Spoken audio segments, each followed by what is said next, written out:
ইনায়তপুর থানায় ইয়ুথ ফোরামের উদ্যোগে আজ মঙ্গলবার দুপুরে পথচারী সাধারণ মানুষ, ভ্যান চালক, বাস চালক ও ট্রাক চালকদের মাঝে পানি বিতরণ করা হয়। এ সময় উপস্থিত ছিলেন ইনায়তপুর থানা ইয়ুথ ফোরামের সহসভাপতি ও আইসিএল স্কুলের পরিচালক ওহিদুজ্জামান, ক্রীড়া ও সংস্কৃতি বিষয়ক সম্পাদক মোশাররফ হোসেন খান, শিক্ষা বিষয়ক সম্পাদক জাহাঙ্গীর হোসেন, ধর্ম বিষয়ক সম্পাদক মাওলানা ওমর ফারুক মোল্লা, প্রচার ও প্রকাশনা বিষয়ক সম্পাদক ওমর ফারুক শরীফ সহ ইনায়তপুর থানা ইয়ুথ ফোরামের কার্যনির্বাহী সদস্যবৃন্দ। ইনায়তপুর থানা ইয়ুথ ফোরামের সাধারণ সম্পাদক আসাদুজ্জামান আসাদ বলেন, তীব্র তাপদাহ সাধারণ মানুষের পাশে থেকে তাদের কিছুটা হলেও কষ্ট লাঘব করার প্রচেষ্টা আমাদের এই উদ্যোগ। এছাড়াও ইনায়তপুর থানা ইয়ুথ ফোরামের সহসভাপতি ও আইসিএল স্কুলের পরিচালক ওহিদুজ্জামান বক্তব্য রাখেন।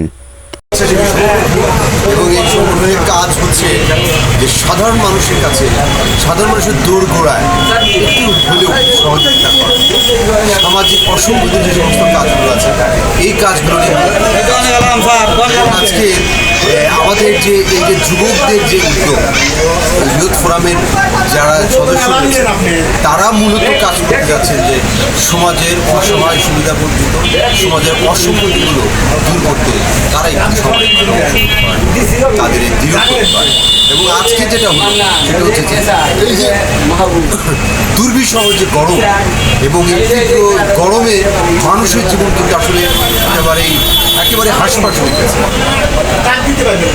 তাই নয়, আরেকটি কথা আমি বলবো, রাস্তাঘাটে এই প্রচণ্ড গরমে দুপুরের সময় আমরা এই মানুষের কাছে একটা করে বোতল পানি যদি আমরা দিতে পারি তাহলে ওই সময়ের জন্য তারা কিন্তু কিছুটা হলেও তাদের তৃষ্ণা মেটানোর জন্য বিরাট সহায়ক হিসেবে কাজ করবে। আর মূলত ইয়ুথ ফোরাম এই ধরনের কাজগুলো করতে চায় যে মানুষের কাছে যেন তাদের কিছু কল্যাণমূলক কাজ করতে পারে, এটাই হলো। আলহামদুলিল্লাহ, সুন্দর একটা প্রোগ্রাম হয়েছে। এই তীব্র গরমে মানুষ